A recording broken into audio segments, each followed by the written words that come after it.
Balita mula sa lalawigan sa bawat rehiyon ng ating bayan. Dito sa Ang Pilipinas Ngayon.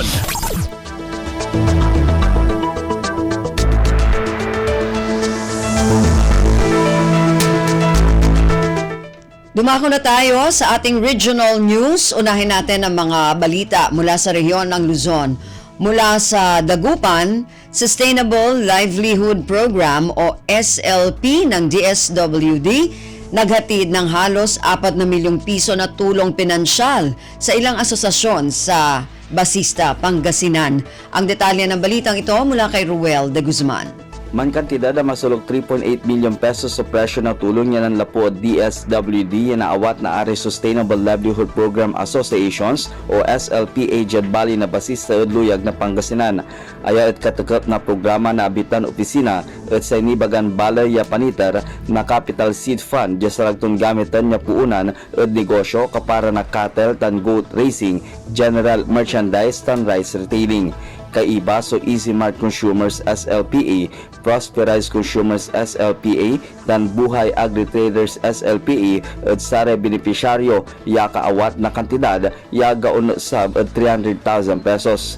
Jad kabuuan 3,840,000 pesos so halaga na tulong ya inter na DSWD para at 20 asosasyon at abit ng balay ya walay 256 ya aktibong miyembro. Ayang programa at katakap na Sustainable Livelihood Program na Department of Social Welfare and Development. Malalapod RP Dagupan, Shak si Ruel de Guzman para Radyo Pilipinas World Service.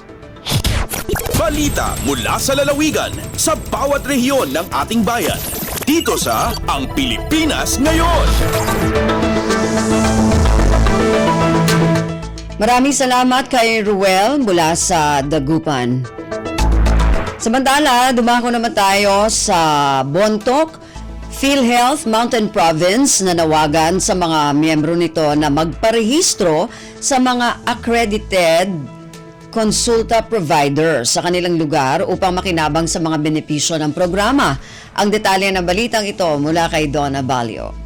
Nagpanawagan ti PhilHealth Mountain Province kadagiti miyembro daytoy nga apan agparehistro kadagiti accredited konsultasyong sulit at tama wenno konsulta provider iti ayan da lugar. Sigon ken ni Ponso Bert sa Gandoy iti PhilHealth Mountain Province amin a rural health units iti 10 munisipyo ket accredited konsulta provider karaman ti Barlig ken Paracelis District Hospitals, Bontoc General Hospital ken Luis Hora Memorial Regional Hospital. Inayon ni Sagandoy nga amin ang miyembro agraman benepisyaryo da katrumbeng agparehistro tapno mainayon da iti profile ti PhilHealth database. Ti PhilHealth konsulta kat may sa komprehensibo nga outpatient benefits maibasar iti Universal Healthcare Law. Nailawlawag ababaan iti PhilHealth konsulta dagiti umili kat mabalinda amananam dagiti serbisyo kas ti konsultasyon, health risk screening and assessment, laboratory and diagnostic test ken dagiti agas. Narpos na di ZRA Bontoc, Donna Cawisbalio para sa Radyo Pilipinas World Service. Balita mula sa lalawigan sa bawat rehiyon ng ating bayan. Dito sa Ang Pilipinas Ngayon. Maraming salamat, Donna. Yan ang ulat mula sa Bontoc. Samantala, dumako naman tayo sa Palawan. Love for All ni First Lady Liza Marcos isinagawa sa Palawan. Ang detalye ng balitang ito mula kay Yami Basig. Mainit ang pagresibi ang gobyerno ang probinsya ang Palawan sa pagbisita kapon sa syudad ng Puerto Princesa i First Lady Marie Luis Liza Arneta Marcos. Diyan tatangad sa paglunsar sa syudad i probinsya ang Love for All, laboratorio, konsulta, bulong para sa tanan para sa bagong Pilipinas nga isa rang programa sa pagpangunang unang ginang sa nasyon. Sa anang impabot nga limag kahapon ing tawan importansya ang unang ginang ang ing-andam ang Marcos administrasyon nga mas irapit sa publiko ang serbisyo i ang gobyerno. Maambang si Ms. Marcos ang impabot nga katabiyang tana sa mga laylayan ng lipunan igkataw ilibreng laboratorio, konsulta ig mga bulong sa mga malilisad nga mga palawenyo.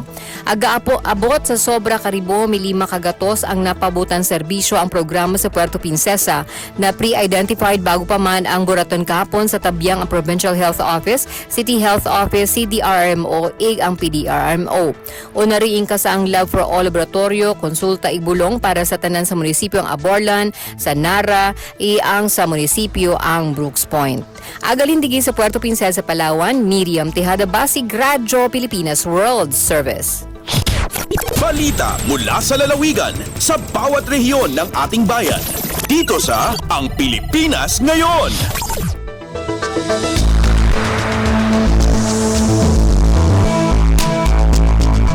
Maraming salamat kay Miriam mula dyan sa Palawan. Yan po ang mga ulat mula sa rehiyon ng Luzon. Samantala, dumako naman tayo sa rehiyon ng Kabisayaan mula sa Calbayog, isang Calbayog noon. Top 10 sa September 2023 bar examination. Ang detalye ng balitang ito mula kay Suzette Pretencio. Base sa resulta nga ginrelease sa Supreme Court kakulop nga adlaw Disyembre 5, nakasulod sa top 10 spot nga may adasan 88.0125% nga rating si Jason O. Chan nga taga Calbayog. Nag-eskwela sa abogasiya si Jason Chan sa St. Paul School of Professional Studies o SPSPS nga kundiin nagtatrabaho siya como accountancy professor. Constant nga academic achiever si Chan, tikang pa sa elementarya nga kundiin naggraduar siya nga valedictorian sa Calbayog East Central Elementary School, samtang naggraduar naman siya nga cum laude sa iya undergraduate degree nga accountancy didto gihapon sa SPSPS.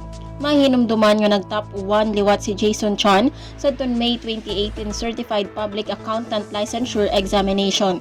Tikang sa Radyo Pilipinas Calbayog, ini si Suzette Pretencio para sa Radyo Pilipinas World Service. Balita mula sa lalawigan sa bawat rehiyon ng ating bayan. Dito sa Ang Pilipinas Ngayon.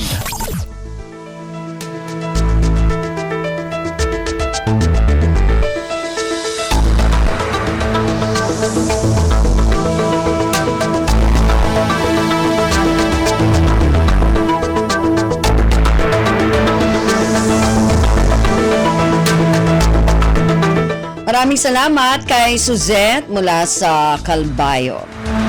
Samantala, mula sa Kabisayaan, dumako naman tayo sa rehiyon ng Mindanao. Mula sa Tandag, Bayan ng Hinatuan, Surigao del Sur, isinailalim na sa state of calamity dahil sa pinsala na dulot ng magnitude 7.4 na lindol. Ang detalye ng balitang ito mula kay Raymond Aplaya. Gideklara na sa tibok lungsod sa Hinatuan ang state of calamity tungod sa danyos nga natunol sa magnitude 7.4 nga linog nga mitayog ngadtong adlaw Sabado sa gabi, Disyembre 2 nining tuiga, kundiin epicenter ang sidlakang bahin sa mong lungsod.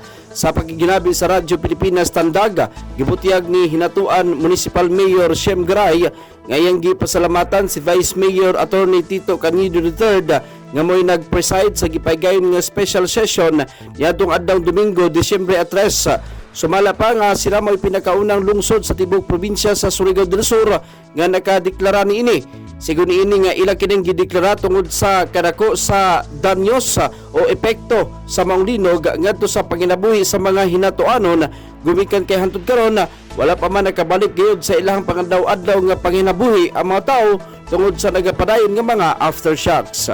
Gikan sa Radyo Pilipinas Tandag, kini sa Raymond Aplaya alang sa Radyo Pilipinas World Service. Balita mula sa lalawigan sa bawat rehiyon ng ating bayan. Dito sa Ang Pilipinas Ngayon.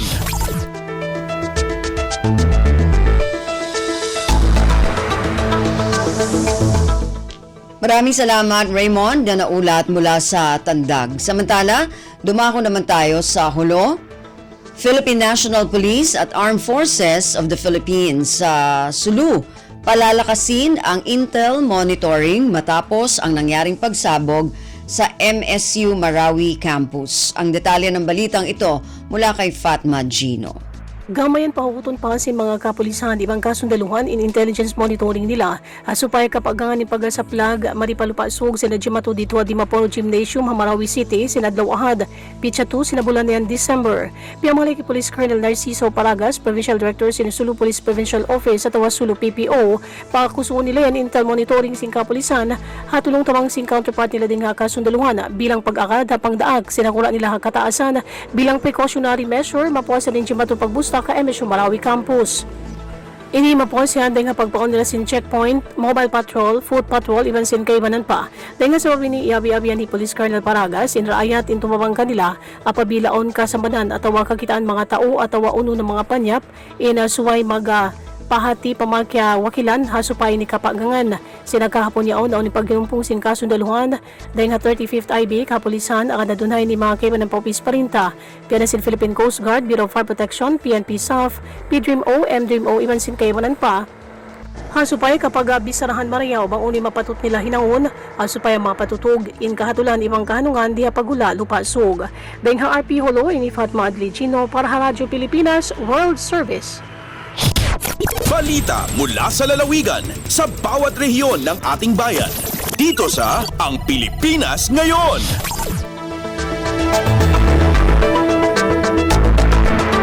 Maraming salamat kay Fatma mula dyan sa Holo. Yan naman po ang kabuuan na ulat mula sa rehiyon ng Mindanao. Narinig po ninyo ating regional news para sa araw na ito, kalipunan ng mga balita mula sa iba't ibang rehiyon at lalawigan dito sa Pilipinas.